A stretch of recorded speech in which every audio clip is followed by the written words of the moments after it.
All right, everybody. Thanks so much for stopping by another live episode of Real Estate Titans. I'm your host, Greg Fowler, traveling throughout the marketplace, interviewing the top real estate professionals in our field, essentially gathering insight, inspiration, really drives and motivates these top producers above and beyond everybody else in what I'd like to consider a real estate titan. Now, our very special guest and feature titan today, Dan, I'm super excited about this one, Dan Lesniak. Dan, I can't tell you how excited I am just to kind of share your story with the Titan Nation and really dive deep into you as a man, as a person. So thank you so much for taking the time. It's an honor. Yeah, thank you, Greg. I'm super pumped to be here and to get in front of your Titan Nation and let all of these Titans know a little bit about my story, what I'm doing now, and hopefully how it can help them in some way, shape, or form. Love it. I know this is going to be huge value add, Dad, with your background and everything that you've done and continue to do for the real estate industry. So if you're ready, my friend, let's just dive in. Let's do it. All right, here we go. So the first question is just telling everybody a little bit about yourself.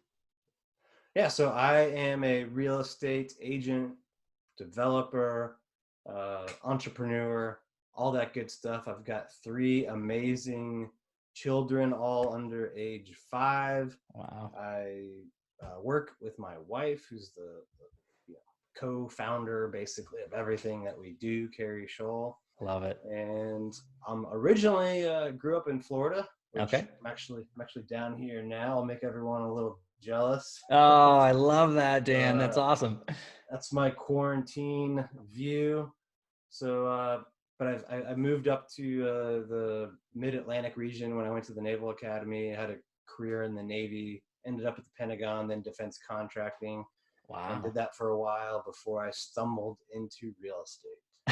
Okay. So, Dan, with that background and everything you're just talking about, and thank you for your service, for sure, that's a big thing. Going into that whole process, what was it about real estate? Why real estate in the first place? And tell everybody a little bit about your progression to today in real estate. Sure. Well, I was an investor long before I got my license and did it as a career. I bought my first home 2003 when I was just a young officer in the Navy. I used my VA loan, bought no money down. This is like back in the early 2000s, which was a crazy time. And, Wow. Eventually I ended up in the DC area at the Pentagon, then at the defense contractor. I got my MBA from Georgetown, and I thought, okay, I will go out and get a consulting job and go work for McKinsey or BCG or Bain. I interviewed with like dozens of those types of companies, but none of them were hiring in the 2010-11 time period. If your listeners remember, that was the kind of the end of the Great Recession, so people weren't hiring that much. And I was very stubborn and didn't really catch on quick enough, and I thought that I would just get one of these jobs and it would be my dream job, and I could go make 180K and travel like 50 weeks a year, 52 weeks a year, and work 80-hour weeks. That this is what I was kind of groomed to do. And the sort of paradigm I grew up in, which I think a lot of us grew up in that, right? This idea of you go to school so you can work hard to get into another school so you can get a job and work hard in that job and blah, blah, blah, blah, blah. Well, it all worked for me until it didn't. And the common theme from like the 55 people that interviewed me was, we think technically you could handle the job, but we don't think you have the sales experience or know-how. And I said, well, what can I do to get that? And they said, well, go get that experience and reapply. So I thought, okay, I'll get my real estate license, because I continued to have, bought and sold for myself and invest. And so I thought, I'll get my license and I'll do a little business as a side hustle. That'll be my experience. And soon that side hustle was outpacing my job as a defense contractor. And I looked up one day and was like, wow, I'm going to make more in Q1 from real estate than I will the whole year in my regular job. I think I should probably quit. And Smart, so right? Good thought process. I quit and did real estate full time. My first year, I sold over 22 million, and wow, I netted like over 350,000. So it was like double what I thought I would have made in my dream job. And I didn't go back and reapply to any of those those people. So I've Love it. stuck with real estate, and I've been doing it for nearly a decade now. And our team is going to, I don't know how much they'll sell this year. Our goal is 500 million. We closed, we're going to close 51 million in April this month. So, Wow. yeah, that's where we are now. We also do development. We do real estate coaching as well. So we're doing a lot. Well, but Dan, I mean, going into it, talking, from perspective of everything you've been through and what you've learned and obviously grown through the real estate community, bringing that to the plate is huge. And you are making a huge impact into everybody that knows and likes and respects you that way in the real estate community. And I think that that's important for everybody to notice. You've actually walked the talk, you've been through there, and the production and the reputation is there. And I do want to talk a little bit more about the coaching aspect and a little bit about HyperFast Agent and things along those lines, because you have an amazing podcast and obviously training and coaching some of the best and brightest minds in real estate. So can you share a little bit about that as well? Sure. So a couple of years ago, 2017, I thought I would write a book to talk about my first year in real estate and how I sold over 22 million, because I hadn't heard of other people. I've been to trainings, conferences, big events, and there are always like heavy hitters there that do hundreds of millions, but I never heard of anyone that sold as much as I did my first year. Right. So I thought it was a unique story and I'd want to share it. And, it was all born out of necessity, really. Okay. Not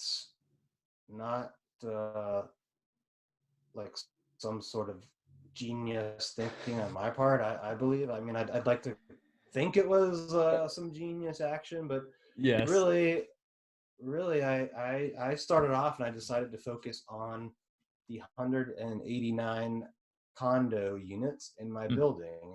And later on, I discovered I had done this principle that I'd learned in marketing in my MBA called segmentation, targeting, and positioning, where you segment the market, pick a target area, focus on that, and position yourself as being able to add value to them in some unique way.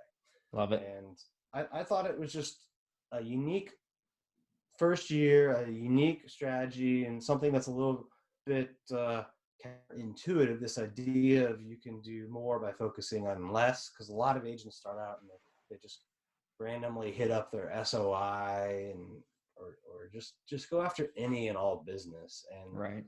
I thought this is kind of counterintuitive. More agents need to hear this story. So I wrote the book, and it did really, really well. I didn't think it would do much. I really was just writing it to tell the story. Maybe I would help one person. And it ended up selling a ton. I mean, it still to this day sells a ton on Amazon, Kindle, Audible, all that stuff. So about 2 years ago, Carrie and I decided, well, let's try and take what we've started there and we'll do a big event. We'll do an event. So we hired Grant Cardone and for a 6-figure sum and just put on this big event. And then, we had like 300 people there, our first event, that when we did it in less than 90 days. So it was just, everyone thought we were crazy. And they were kind of right. And last year we did another event. And so now we do training events. We've created online courses. We have a coaching program, a mastermind, all sorts of stuff that we're doing for Carrie and I to help agents and train agents.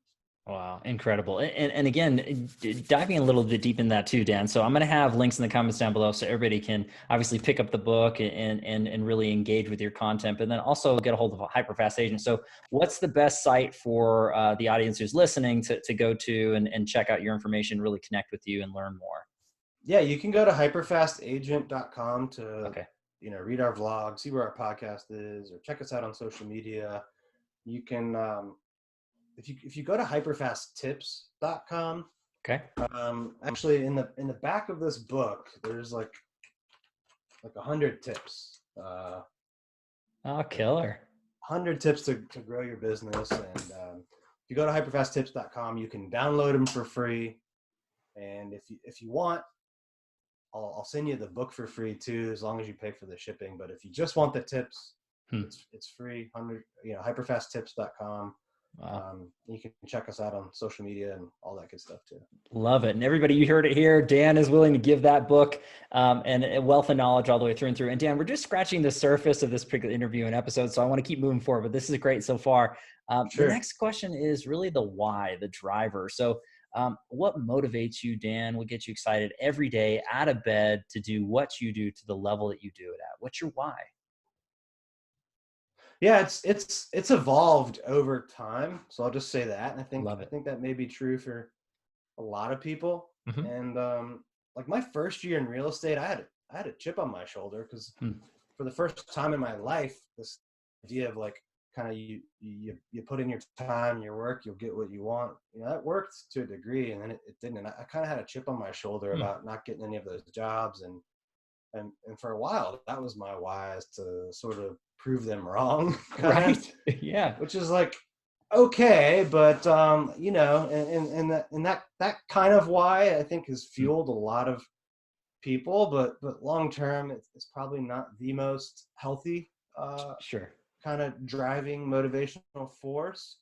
So right now, my why is creating freedom of time and money Hmm. for my family, myself, and helping others Hmm. do that. So it's very rewarding when, you know, and it manifests itself in a number of ways. Like, you know, I hope that for my real estate clients, our buyers and sellers, Hmm. that we're able to do that by helping them, you know, save money and time on real estate. For our agents on our team, you know, we're trying to help them Hmm. build better lives through having more income and having easier processes to help people.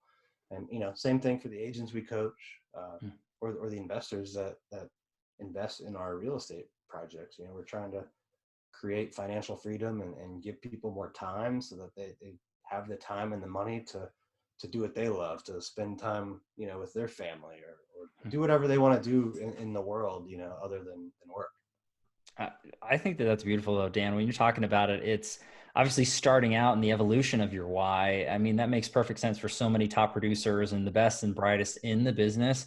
But you evolved into it's about others. Obviously, it's about your family. You know, it should be, but your family is extended through, like you said, the agents that work with you and the coaching students and the communities, the buyers and sellers and the investors.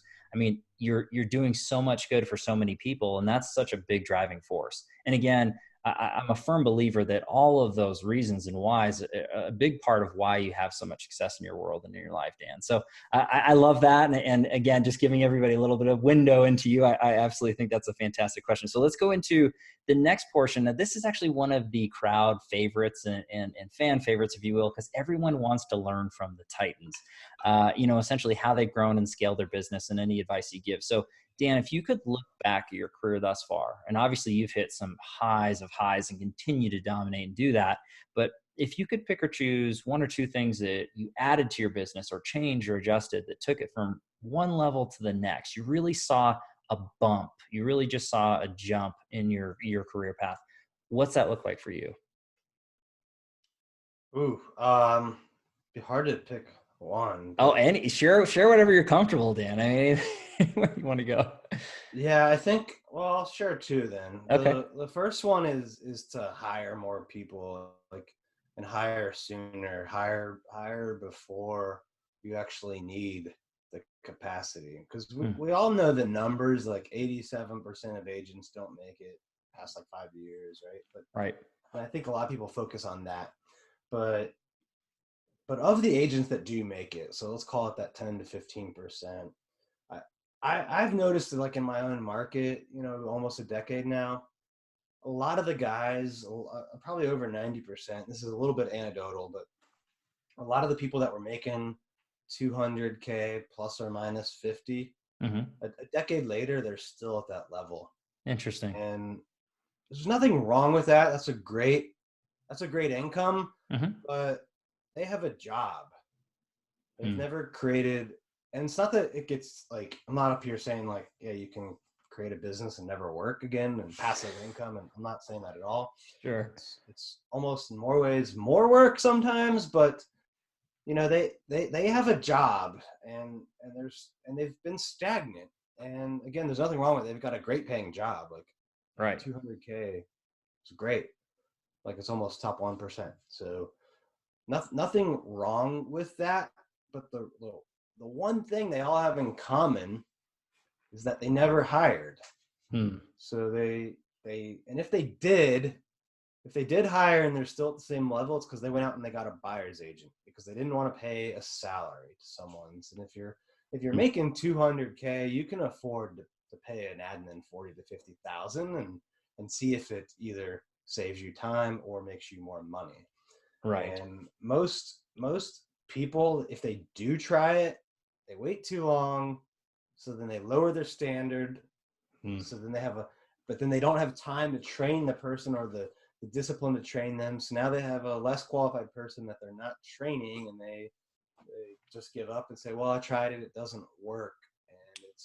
And it does work. You just have to do it the right way and maybe try it more than once. So I think, if you just go out and get a buyer's agent, now you're going to do the admin and the phone calling work and lead gen for yourself and someone else. So you've made the problem worse in most cases. So I didn't hire till about month 12, and I should have done it sooner. And I think most people that get to 100 to 250, the reason they're still there is because they never grew it beyond themselves. So that would be one thing. And then the second would be to continually track leading indicators. And there's books about this and all sorts of stuff, but you gotta track leading indicators. Most real estate agents don't even run a P&L.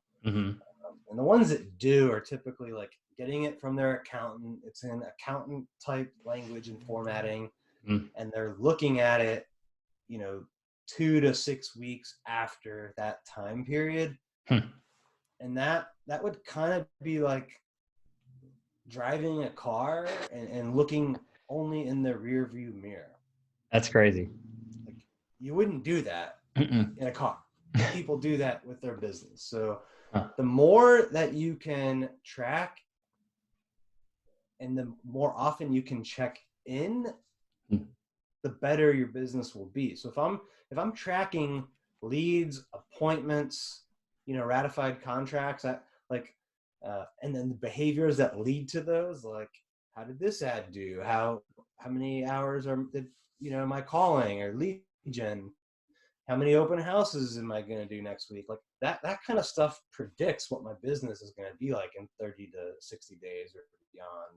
And that's the stuff you need to track. And, the more often you check in, and this may seem simple, but it's worth repeating.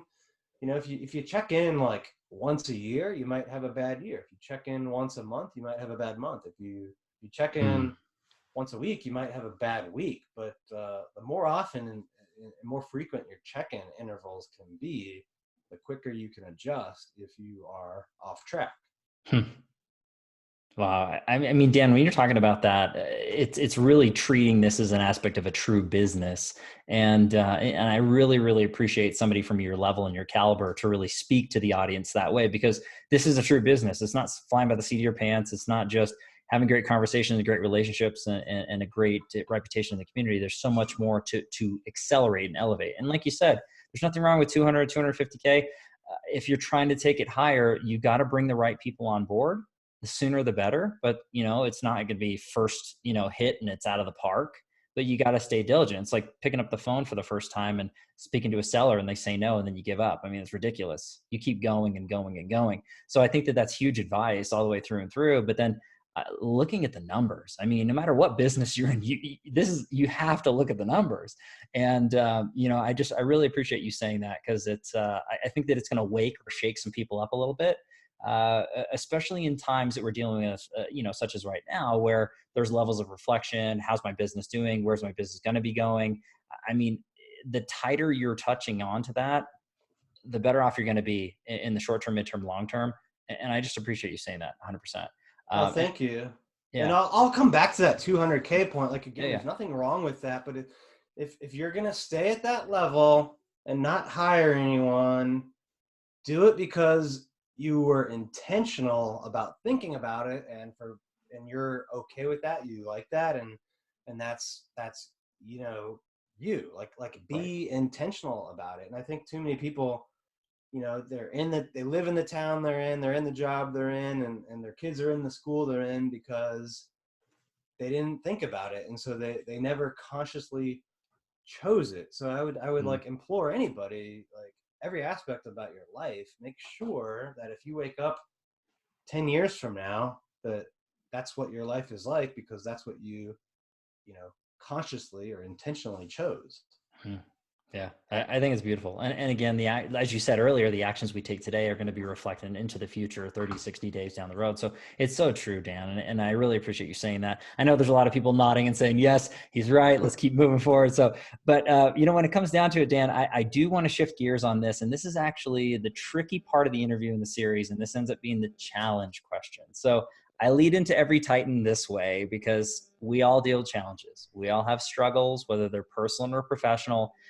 No one's exempt, but whether it's in the past, we're dealing with it now, or into the future, I'm not downplaying pain or sorrow, but I'm a firm believer it's what we learn and what we grow from and what we can ultimately share with others that really matters. So, Dan, if you're comfortable sharing a challenge personally or professionally you dealt with, you came stronger because of it, what's that look like for you?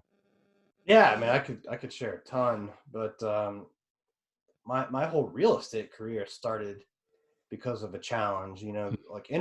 Like growing up in this household where you're taught that again, like I said, the paradigm, which I think is a dying paradigm. Hopefully, more people are aware of it. But Yes. work hard in school so you can keep going to better schools and get a job and work hard in that job, and like that's kind of all dead, really. But Right. I was raised under that, so I firmly believe that if you like put in the time, you were kind of like owed this next position or station in life, and it's not how it works. So Right.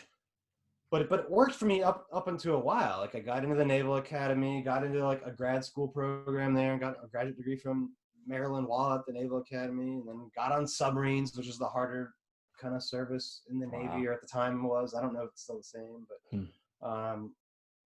and then I got into the Georgetown MBA program, got this defense contracting job, and then boom, the job I thought I wouldn't get coming out of that MBA program wasn't there. And that really was the first time that something like that had happened. So to me, that was kind of crushed me a little bit, to say the least. And that in itself was like the challenge that kind of led to what I did in real estate. And Right. I've had a number of personal challenges as well. I'm in an amazing marriage right now with 3 amazing children, but I got divorced twice before that, and each of those were tough situations to deal with, and there were things each of us could have done better.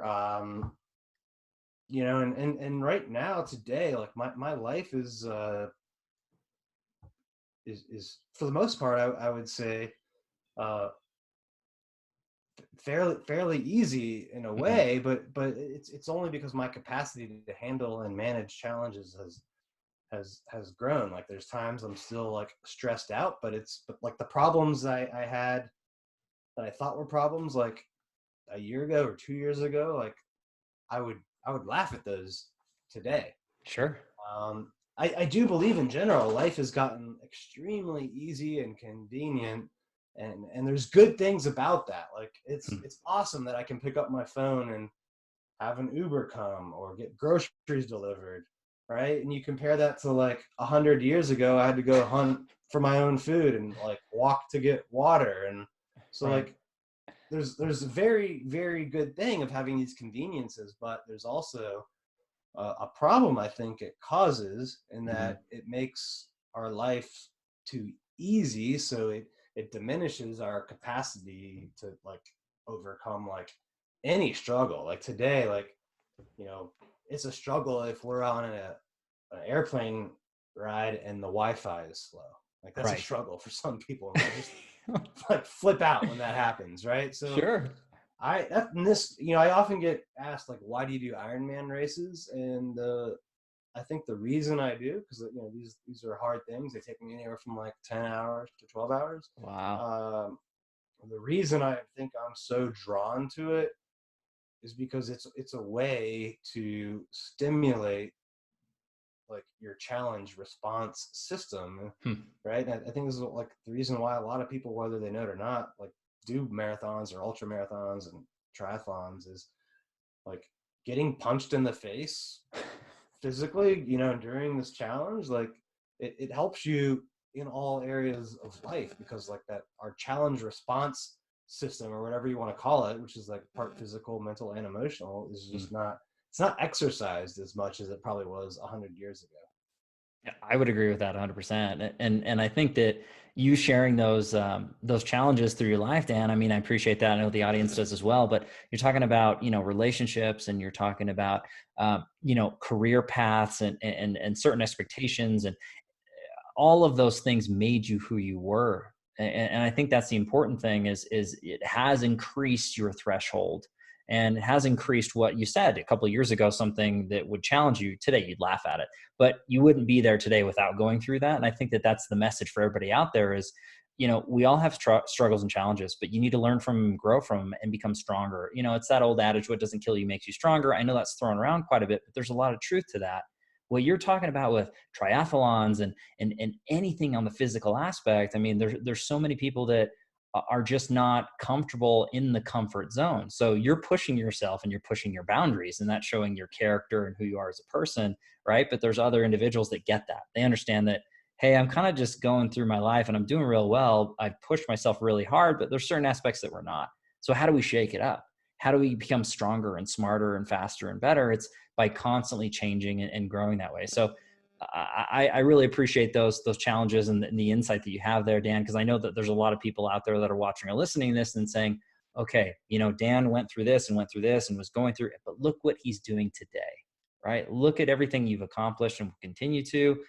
Don't let it stop you. Keep pushing and moving forward. So I love that message. I think it's great.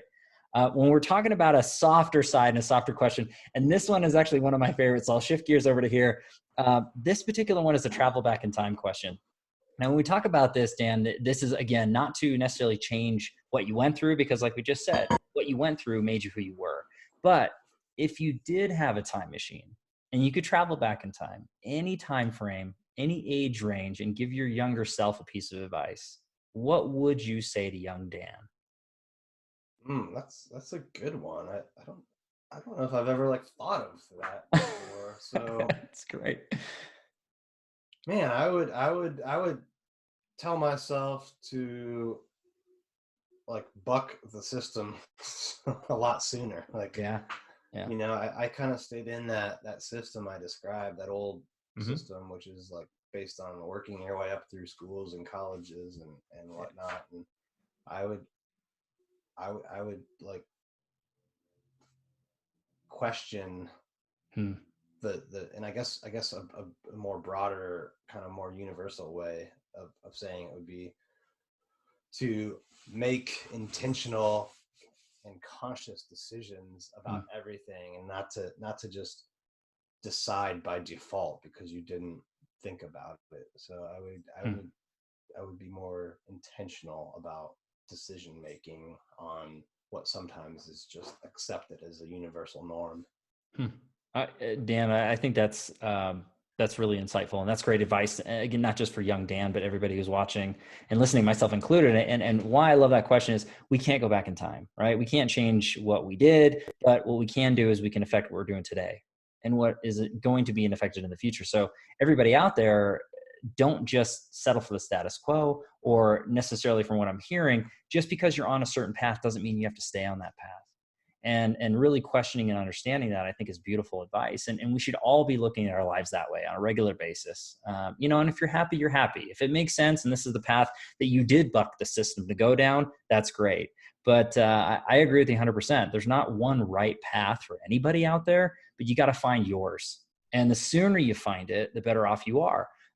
Case in point with you, like you said, hey, I would have bucked the system, I would have gone back, and maybe I wouldn't have done those things.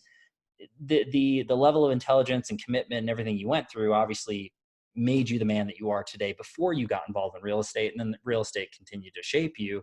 But again, I'm still a firm believer that if you started that earlier, you would have been able to shape yourself earlier. And then, but I think that that's great advice for everybody right now. Just, take a look at those situations and go through. So love that question. Huge answer, Dan. I think that was really, really great. So this is actually the secondary crowd pleaser. We got 2 left and we're almost done, ready to go. But this is actually the feeding of the mind question. So many people who are watching or listening to this, they want to learn from the Titans. They want to learn as the Titans learn, if you could say. So I always lead into it with books you're reading or have read that inspired you, that you really enjoyed, podcasts you're listening to or enjoy, any influencers or coaches that are out there. Essentially, Dan, how are you feeding your mind? Yeah, I mean, an amazing book that I recently read is called The Road Less Stupid by Keith Cunningham. Okay. Have you heard of that one? I have not. I have not. It'll be on my list, my friend. It'll be on my list. Yeah, so he's got an interesting background, successful business guy. I think he did well in real estate in the 80s, got caught up in the S&L crisis, savings and loan crisis, and then like rebuilt it all after losing it all. So I met him at Tony Robbins. He teaches at Tony Robbins Business Mastery, but his book, The Road Less Stupid, is just his kind of thought process about how to think about business, and just this idea of actually setting aside thinking time, like time where you actually sit down and think. And so he goes through different principles and scenarios and things that you should think about during thinking time. And I think it's a great discipline to have.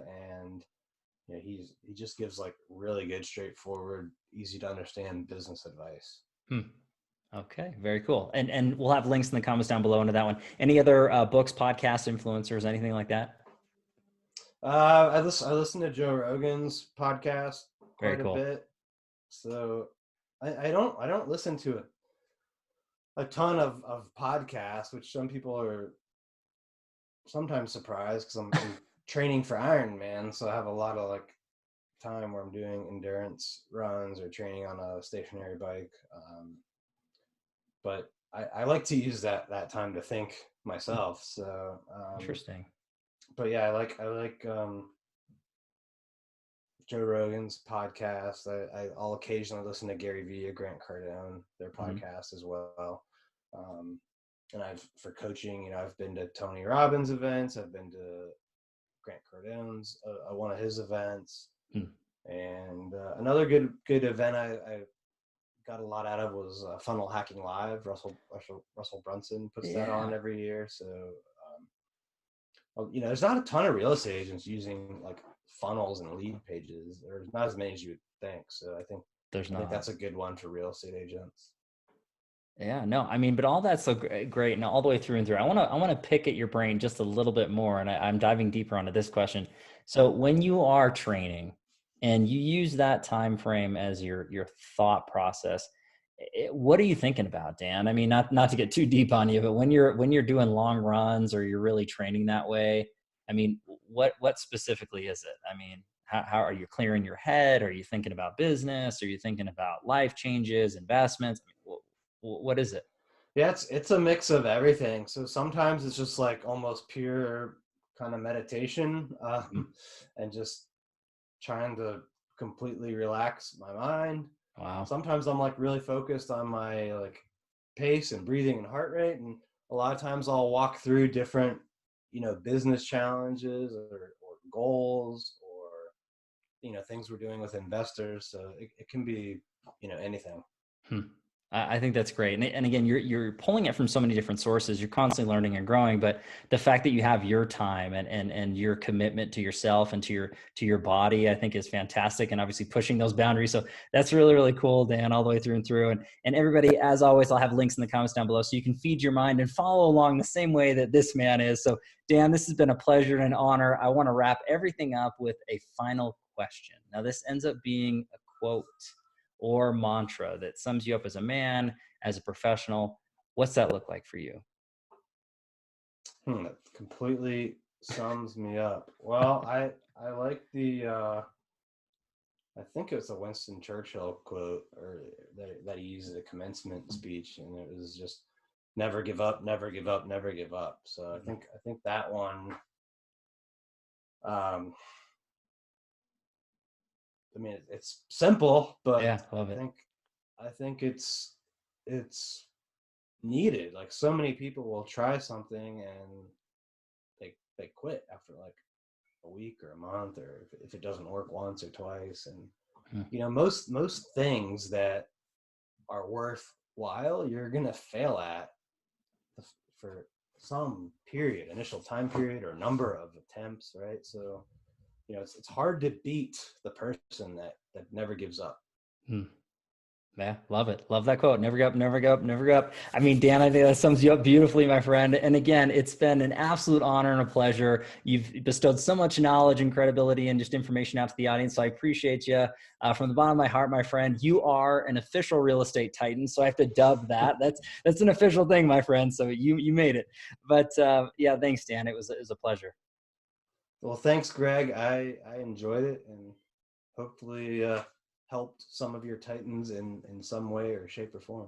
No doubt in my mind. And everybody out there, thank you so much, as always, for your time and attention, your love and support. If you like what we're here doing with Real Estate Titans, don't forget to like and comment, share, do the all normal that comes down with it. And I need to give our shout out to our sponsor today, which is Linebolt Media. If you're looking to bring and develop and grow your business with the latest technology, highest of highs, really look at lineboltmedia.com. We are live here with Real Estate Titans every Tuesday and every Friday afternoon, a different Titan, a different location. We'll catch everybody on the next live episode of Real Estate Titans. Take care.